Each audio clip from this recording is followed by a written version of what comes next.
I was 7 years old and my sister was just 5 years old, we were playing on top of a bunk bed. I was 2 years older than my sister at the time. I mean, I'm 2 years older than her now, but at the time that meant she had to do everything that I wanted to do, and I wanted to play war. So we were up on top of our bunk beds, and on one side of the bunk bed, I had put out all my G.I. Joe soldiers and weaponry, and on the other side were all my sister's Milos and ponies and ready for a cavalry charge. There are differing accounts of what actually happened that afternoon, but since my sister is not here with us today, let me tell you the true story, which is my sister is a little bit on the clumsy side, and somehow, without any help or push from her older brother at all, suddenly Amy disappeared off of the top of the bunk bed and landed with this crash on the floor. And I nervously peered over the side of the bed to see what had befallen my fallen sister, and saw that she had landed painfully on her hands and knees on all fours on the ground. I was nervous because my parents had charged me with making sure that my sister and I played as safely and as quietly as possible.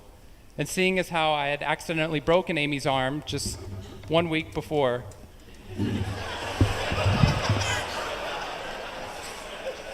heroically pushing her out of the way of an oncoming imaginary sniper bullet,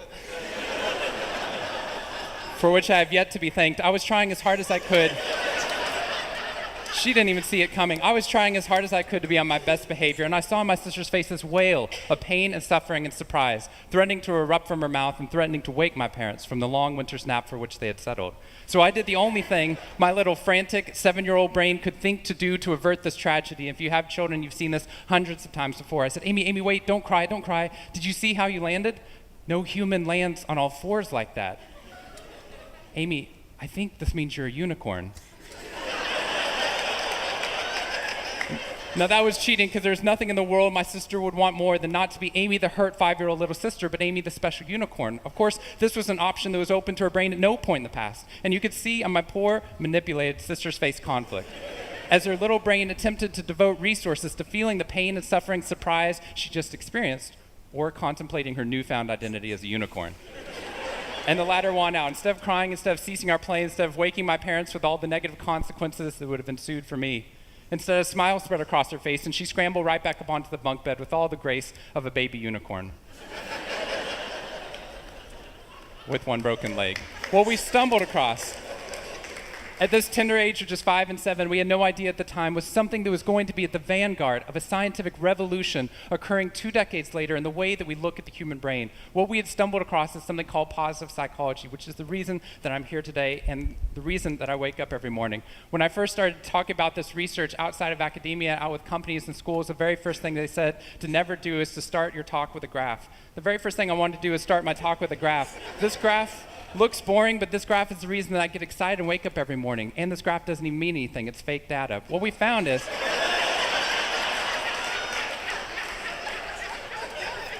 if I got this data back studying you here in the room, I would be thrilled, because there's very clearly a trend that's going on there, and that means that I can get published, which is all that really matters. The fact that there's one weird red dot that's up above the curve, there's one weird in the room, you know who you are, I saw you earlier. That's no problem. That's no problem, as most of you know, because I can just delete that dot. I can delete that dot because that's clearly a measurement error, and we know that's a measurement error because it's messing up my data. So one of the very first things that we teach people in economics and statistics and business and psychology courses is how, in a statistically valid way, do we eliminate the weirdos? How do we eliminate the outliers? So that we can find the line of best fit, which is fantastic if I'm trying to find out how many Advil the average person should be taking, too. But if I'm interested in potential, if I'm interested in your potential, or for happiness, or productivity, or energy, or creativity, what we're doing is we're creating the cult of the average with science. If I ask a question like, how fast can a child learn how to read in a classroom? Scientists change the answer to, how fast does the average child learn how to read in that classroom? And then we tailor the class right towards the average. Now, if you fall below the average on this curve, then psychologists get thrilled, because that means you're either depressed, or you have a disorder, or hopefully both. We're hoping for both, because our business model is if you come into a therapy session with one problem, we want to make sure you leave knowing you have 10. So you'll keep coming back over and over again. We'll go back into your childhood if necessary, but eventually what we want to do is to make you normal again. But normal is merely average. And what I posit, and what positive psychology posits, is that if we study what is merely average, we will remain merely average. Then instead of deleting those positive outliers, what I intentionally do is come into a population like this one and says, why? Why is it that some of you are so high above the curve in terms of your intellectual ability, athletic ability, musical ability, creativity, energy levels, your resiliency in the face of challenge, your sense of humor? Whatever it is, instead of deleting you, what I want to do is study you. Because maybe we can glean information, not just how to move people up to the average, but how we can move the entire average up at our companies and schools worldwide. The reason this graph is important to me is when I turn on the news, it seems like the majority of the information is not positive. In fact, it's negative. Most of it's about murder, corruption, diseases, natural disasters, and very quickly, my brain starts to think that's the accurate ratio of negative to positive in the world. What that's doing is creating something called the medical school syndrome, which if you know people who have been to medical school during the first year of medical training, as you read through a list of all the symptoms and diseases that could happen, suddenly you realize you have all of them. I have a brother-in-law named Bobo, which is a whole other story. Bobo married Amy the unicorn. Bobo called me on the phone from Yale Medical School.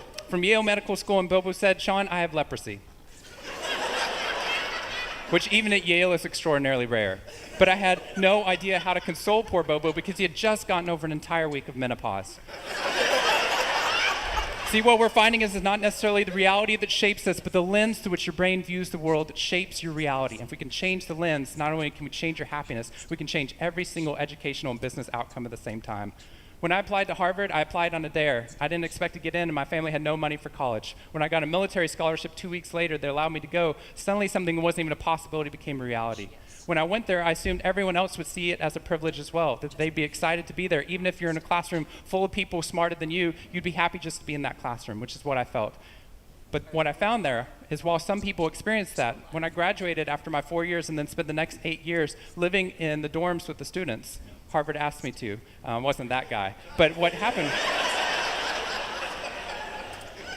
I was an officer of Harvard to counsel students through the difficult 4 years, and what I found in my research and my teaching is that these students, no matter how happy they were with their original success of getting into the school, 2 weeks later their brains were focused not on the privilege of being there, nor on their philosophy or their physics. Their brain was focused on the competition, the workload, the hassles, the stresses, the complaints. When I first went in there, I walked into the freshman dining hall, which is where my friends from Waco, Texas, which is where I grew up, I know some of you have heard of it. When they come to visit me, they look around, they say, "This freshman dining hall looks like something out of Hogwarts from the movie Harry Potter," which it does. This is Hogwarts from the movie Harry Potter, and that's Harvard. And when they see this, they say, "Shawn, why do you waste your time studying happiness at Harvard? Seriously, what does a Harvard student possibly have to be unhappy about?" Embedded within that question is the key to understanding the science of happiness. Because what that question assumes is that our external world is predictive of our happiness levels. When in reality, if I know everything about your external world, I can only predict 10% of your long-term happiness. 90% of your long-term happiness is predicted not by the external world, but by the way your brain processes the world. And if we change it, if we change our formula for happiness and success, what we can do is change the way that we can then affect reality. What we found is that only 25% of job successes Only 25% of job successes are predicted by IQ. 75% of job successes are predicted by your optimism levels, your social support, and your ability to see stress as a challenge instead of as a threat. I talked to a boarding school up in New England, probably the most prestigious boarding school, and they said, "We already know that." So every year, instead of just teaching our students, we also have a wellness week, and we're so excited. Monday night, we have the world's leading expert coming in to speak about adolescent depression. Tuesday night is school violence and bullying. Wednesday night's eating disorders, Thursday night is illicit drug use, and Friday night we're trying to decide between risky sex or happiness. I said that's most people's Friday nights.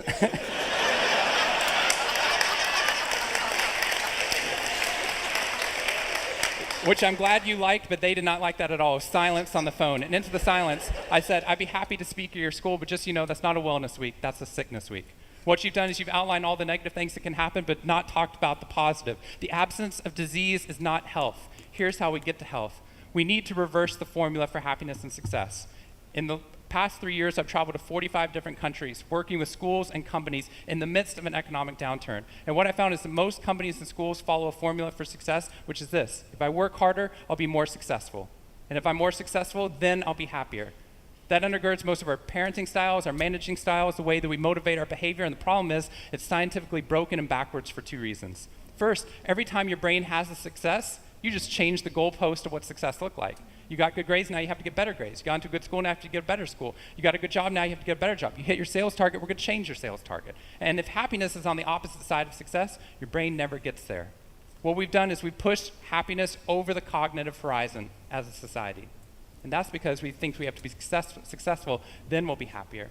But the real problem is our brains work in the opposite order. If you can raise somebody's level of positivity in the present, then their brain experiences what we now call a happiness advantage, which is your brain at positive performs significantly better than it does at negative, neutral, or stressed.